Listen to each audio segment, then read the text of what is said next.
She, hindi siya, si. O yung tinuro ko kanina. S plus E. Ulit. Sabay-sabay.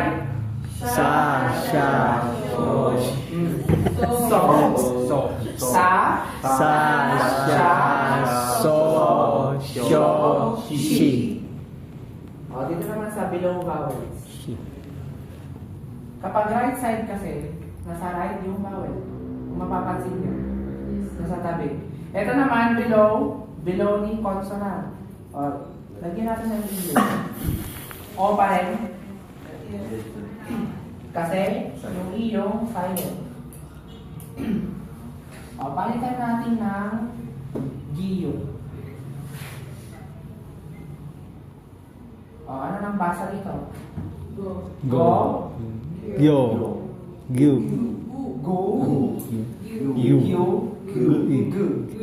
O, paano pagpalitan mo ng siyo?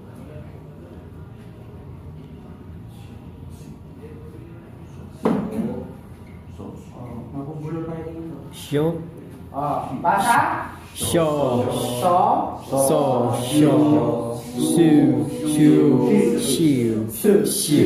Ito, shu.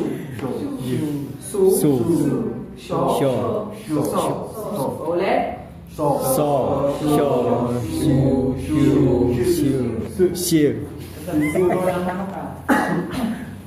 yan po yung below vowels at right side. O, next naman, dito sa double vowels. Itong mga 11-14 ay right side vowels. So, ang basa nito ay mas mahaba, parang E, Ye. Ito naman E, Ye. Okay, basa? So, kapag isa yung ugod niya, si E yan. Kapag dinagdagan, Ye. Kapag nasa gitna, isa lang, E. Pag dalawa na, Ye. O, paano kapag si inyong pa rin, nilagay ko? E pa rin? E pa rin. Silent o nga siya, no? Silent kasi si iyo. O, paano kapag mo na? Biyo. B. Pasok ay? Bie.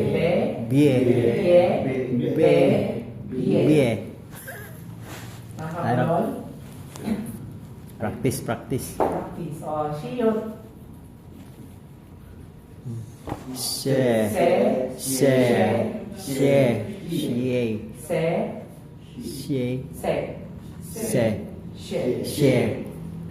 O, paano kapag si Giyo? Magiging? So, ganun lang. So, meron naman dito si below vowel. Ang basa kanya ay si Uy. O, ganyan siya. Diba itong vowel, si number 10. Si U. Tapos yung katabi niya si E. Kapag hinimay-himay yung ganyan mamaya, mali. Itong vowel na to ay si Uy. Nawatan? Okay, next. W group vowels. Kung mapapansin niya, itong una niya. O, sino itong vowel nila? Sino yan? O, sino yung vowel na yan? U. Si U. Ito ay? Sinong vowel ito? Si?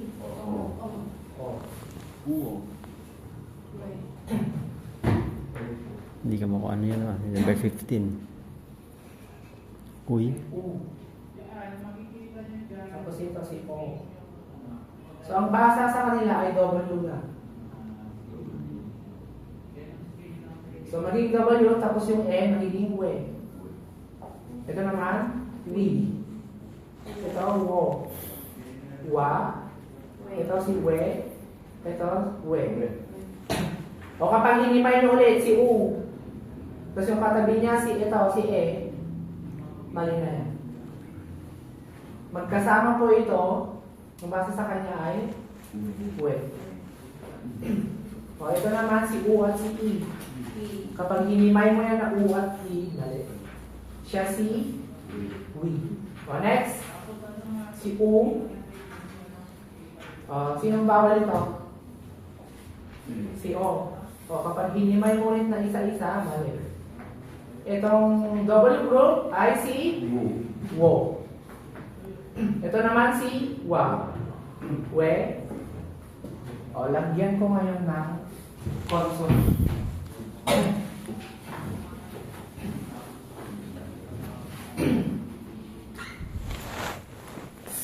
Nakalito ako sa we.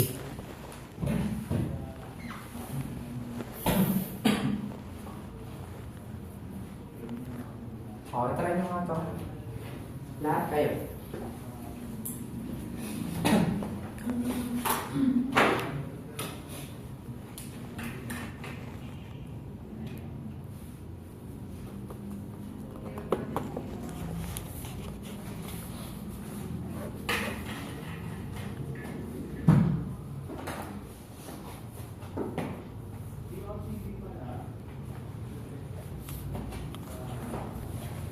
O, tingnan nyo yung naka-red.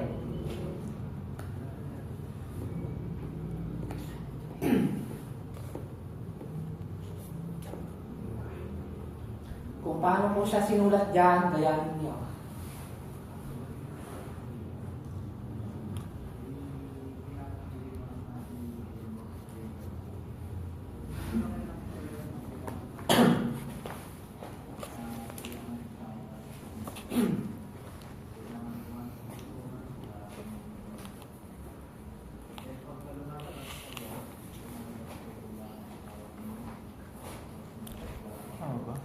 Joke.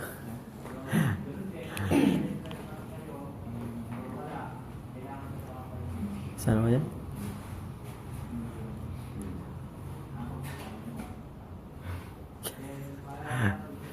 O, sabi ko kanina, huwag yung himay eh. Sa... Magkasama yung naka-red. Sabi ko lang. Dito.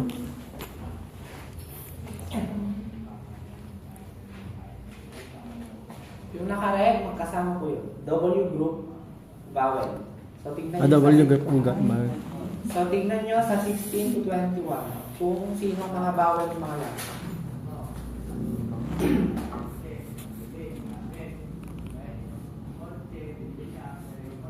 Wait lang.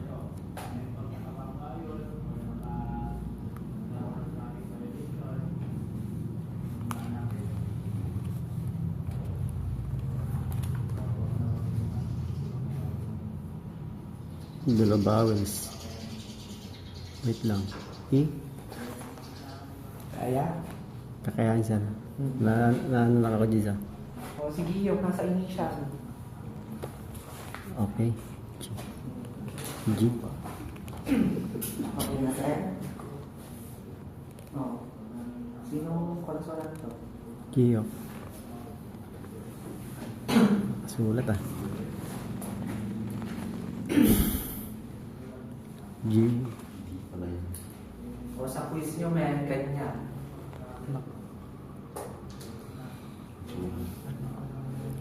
Giwa.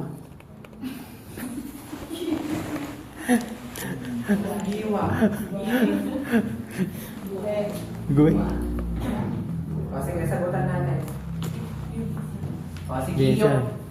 G. Nasa initial. G. O, tingnan nyo tong double group. Sino to? Number 19. So, ang basa dito ay o kapag sa quiz nyo ginawa yung ganyan, tapos si O, tapos si A, mali. Marami kasing ganyan. O, next! Si Digod. O, si Digod nasa D. initial. Tapos, guway. O, sino tong double Go. group? Number? So, wait. So, kapag hinimay nyo ulit si B, tapos si O, tapos si E, Mali na. mali na yan. Sa isang syllable, isa lang vowel. Ang dami na. Dalawa. Sa isang syllable, pwedeng dalawang consonant sa initial at final. Pero isa lang ang vowel. O, ito lang yung vowel na. Isa lang. O, isa pa. Hindi ko i-re-re.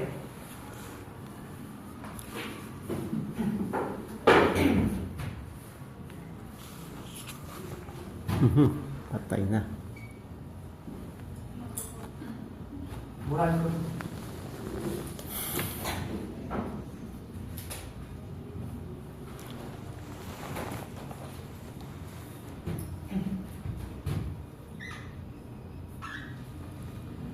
Higyo. O, hindi ko i-re-re. Try nyo. Sa group vowels pa rin yun.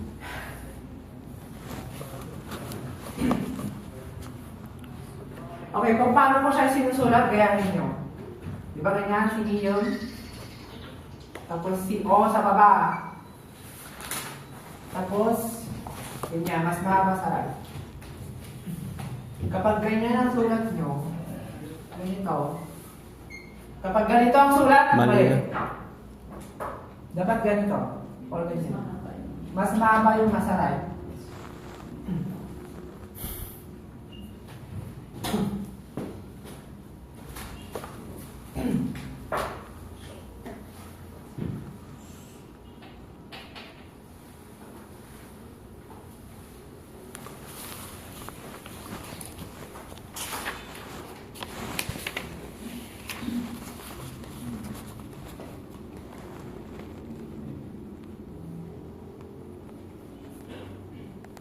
Sa double group na hirapa.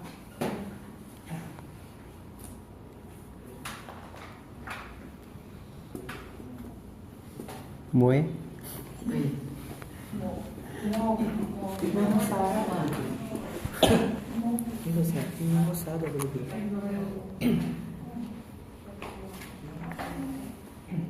Mo. Kaya hindi ko ma-check. Bukas yan, magdala ka na. Mo. Tapos yung isa.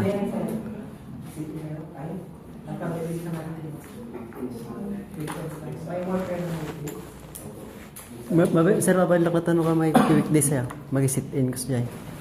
Kasi may happy weekends mo siya. 8 days. Pas, mabalik si Bibi. Anong basa dito?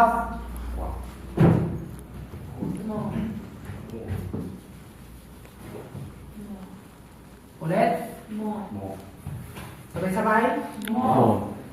Ulit? Ano singin yung pag nasa initial? Sino to? Number? 18. So, mo. Kapag hinimay mo ulit, si B yun, N. Tapos si U. Tapos si O. Mali. Ang dami ng vowel. Magkasama po ito. W group. Siya si wo. Next! Sino to? Hindi. Sino tong consonant? Ang initial sound niya ay H. Sino yung vowel na yan? Number 90. Wow. Si H. So kapag hinimay mo ulit, tapos si O, tapos si A, mali. Dalawa na ulit yung vowel. Dapat isa lang. Ito ang basa. Basa? Wow. Nagets na? W group? Okay, kung paano mo siya sinusulat ngayon, yung structure niya, may rules yan. May 6 na rules. Pag-sulat sa double page, Ay, hindi ba tayo? page 5. H, yun na yan. Tapos, yung TW group na ito. Diba? W group. Nawalin. May rules kung paano sulat ang Hangul.